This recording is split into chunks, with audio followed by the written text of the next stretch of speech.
पनडुब्बी सिंधु रक्षक की जल समाधि के 48 घंटे बाद भी उन 18 नौसैनिकों का कोई सुराग नहीं मिल पाया है जो हादसे के वक्त सिंधु रक्षक पर तैनात थे। हालांकि कोस्ट गार्ड, नेवी और गोताखोरों की टीम लापता जवानों की तलाश में जुटी हुई है। पनडुब्बी आईएनएस सिंधु रक्षक की जल समाधि के 48 घंटे बीतने के बाद भी उन 18 नौसैनिकों का कोई अता पता नहीं चल पाया है जो हादसे के वक्त सिंधु रक्षक पर तैनात थे। कोस्ट गार्ड, नेवी और गोताखोरों की एक टीम लगातार उनकी टोह लेने की कोशिश में जुटी है, लेकिन नतीजा अब तक सिफर ही रहा है। इधर सिंधु रक्षक के डूबने के बाद वक्त जैसे जैसे बीत रहा है, वैसे वैसे उन 18 नौसैनिकों के जिंदा होने की उम्मीदें भी धुंधली पड़ती जा रही हैं।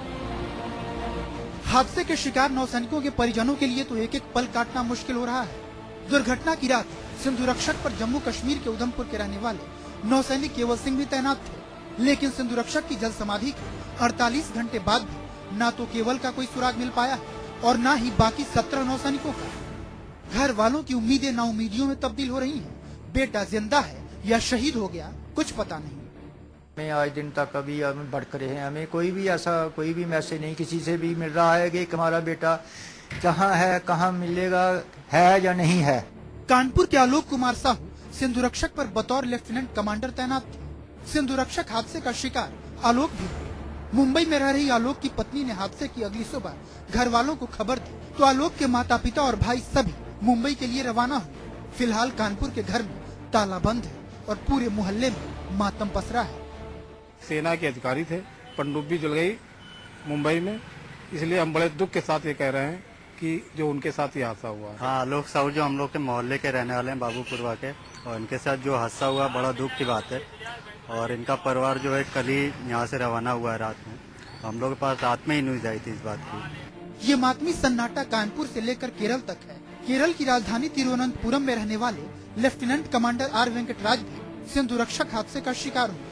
हादसे के बाद वेंकटराज के घर क्या पूरे मोहल्ले में गम का मंजर है। बहरहाल ये तो महज चंद परिवारों के दर्द की दास्तां है। दर्द और गम का ये मंजर देश के उन सभी 18 परिवारों में एक जैसा है जिनके बेटे सिंधु रक्षक हादसे के बाद से लापता हैं। गौरतलब है कि मंगलवार की देर रात करीब 12 बजे मुंबई के कोलाबा तट पर नेवी डॉकयार्ड में भारत की शान समझी जाने वाली पनडुब्बी आईएनएस सिंधु रक्षक खड़ी थी। तभी पहले एक धमाका और फिर लगातार 2 धमाकों के बाद सिंधु रक्षक समंदर में समा गई, जिस पर तैनात 3 अधिकारियों समेत सभी 18 नौसैनिकों के मरने की आशंका जताई जा रही है।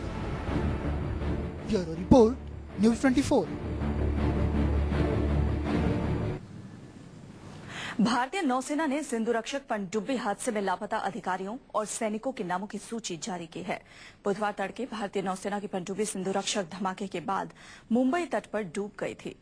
जो लापता हैं उनके नाम भी हम आपको बता रहे हैं।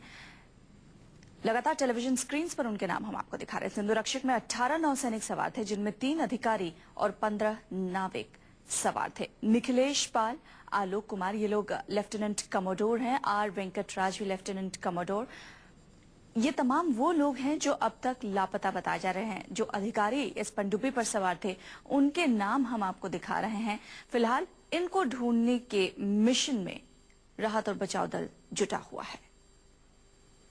सवाल यही है कि 48 घंटे बीत चुके हैं इस हादसे को और अब तक इन 18 लोगों का कोई भी पता नहीं लग पाया है।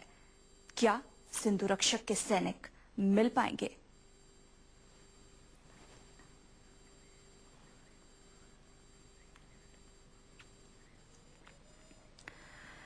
बुधवार की सुबह जब सिंधु रक्षक हादसे का शिकार हुआ था, उसके बाद से ही जो 18 लोग इस पर सवार थे उनका कोई भी सुराग हाथ नहीं लग पाया है। जो अधिकारी इस सिंधु रक्षक पर सवार थे उनके नाम हम लगातार आपको दिखा रहे हैं। Lieutenant commodore R Venkatraj, lieutenant commodore Nikhilesh Pal और लेफ्टिनेंट कमोडोर आलोक कुमार, ये 3 अधिकारी इस पनडुब्बी पर सवार थे। इसके अलावा कुल 15 लोग और थे जो कि इस पनडुब्बी पर सवार थे, उनका भी अब तक कोई भी सुराग नहीं लग पाया है।